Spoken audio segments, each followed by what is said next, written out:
আজকের গল্পটা শুরু করা যাক। আমার দাদার বাড়িতে একটা প্রাচীন কুয়া আছে। কুয়াটা আমার দাদার দাদা তৈরি করেছিলেন। এর অবস্থান আমাদের মূল বাড়ির পিছনের দিকের জঙ্গল ও একটা পুকুরের পাশে বেশ নিরিবিলিতে। আর এই কুয়া নিয়ে প্রচলিত আছে অনেক অদ্ভুতুরে ঘটনা। আমার জেঠুর জন্মের আগে আমার দাদি অনেক বছর নিঃসন্তান ছিল। দাদির এই নিঃসন্তান থাকা নিয়ে দাদির শাশুড়ি ওনাকে অনেক কথা শোনাতেন।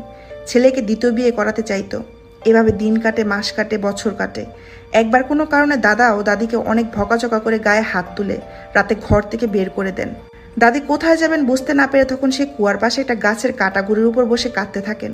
কাঁদতে কাঁদতে কখন ঘুমিয়ে গেছেন তিনি বলতে পারেন না। একসময় হঠাৎ তিনি দেখতে পান কুয়ার রেলিংয়ের একটা অসম্ভব সুন্দরী লাল টকটকে শাড়ি পরা মহিলা বসে গান গাইছেন। চাঁদের আলোয় হালকা বাতাসে উঠতে থাকা তার চুলগুলো মনে হচ্ছিল যেন নির্ঘাত স্বর্ণলতা।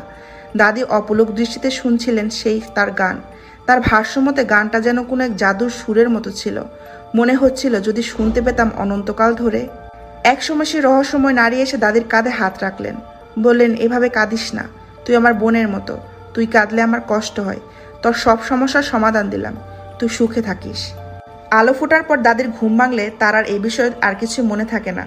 তিনি ভাবেন হয়তো স্বপ্ন দেখেছিলেন। দাদি ভোরবেলা গরুর গাড়ি করে দাদির বাবার বাড়ি চলে যান। আর সেখানে যাওয়ার পর সামান্য অসুস্থতা দেখা দেয়। দাদি ভাবেন হয়তো দাদার আঘাতে এই অবস্থা হয়েছে। তিনি স্বাভাবিকভাবে এড়িয়ে যান বিষয়টা। দাদি তার বাবার বাড়িতেই থাকতে থাকেন। তবে ধীরে ধীরে তিনি অনুধাবন করেন তিনি মা হতে চলেছেন। খবর পাঠানো হয় আমার দাদার বাড়িতে। দাদার বাড়ির সবাই নানান খাবার নিয়ে দাদিকে দেখতে যান। তবে সিদ্ধান্ত নেওয়া হয় বাচ্চা জন্মানো পর্যন্ত দাদি তার বাবার বাড়িতেই থাকবেন।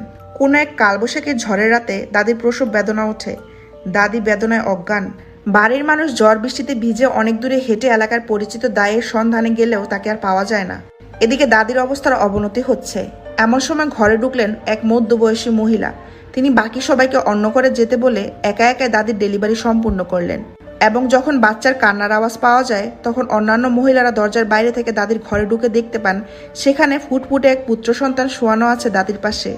রুমের অন্য কেউ তথা সেই মহিলা নেই। দাদি ঘুমিয়ে আছেন। দাদির চোখে মুখে পানি দেওয়ার পর দেখা যায় দাদি খুবই স্বাভাবিক এবং সুস্থ। দাদি পরদিন এই ঘটনা সম্পর্কে জানতে পেরে জিজ্ঞেস করেন, মহিলাটা কি লাল টকটকে শাড়ি পরেছিলেন? বাকিরা জানায়, হ্যাঁ, লাল টকটকে শাড়ি পরে এক মহিলা, মুখ অস্পষ্ট তবে মধ্যবয়সী। দাদি দুয়ে দুয়ে চার মিলিয়ে বুঝতে পারেন ঘটনাটা আসলে কি। তিনি ভয় না পেয়ে বরং মনে মনে ধন্যবাদ জানায় সে বোনকে। সেই সন্তান আমার জেঠু। জেঠুর পর অন্যান্য আরও ভাই বোন হলেও জেঠু পুরোপুরি আলাদা, অসাধারণ ও অন্যরকম এক ব্যক্তি। তাকে নিয়ে অন্যদিন বলবো। গল্পটা বাস্তবতার আলোকে ছিল। গল্পটা কেমন লেগেছে অবশ্যই কমেন্ট করে জানাতে ভুলবেন না।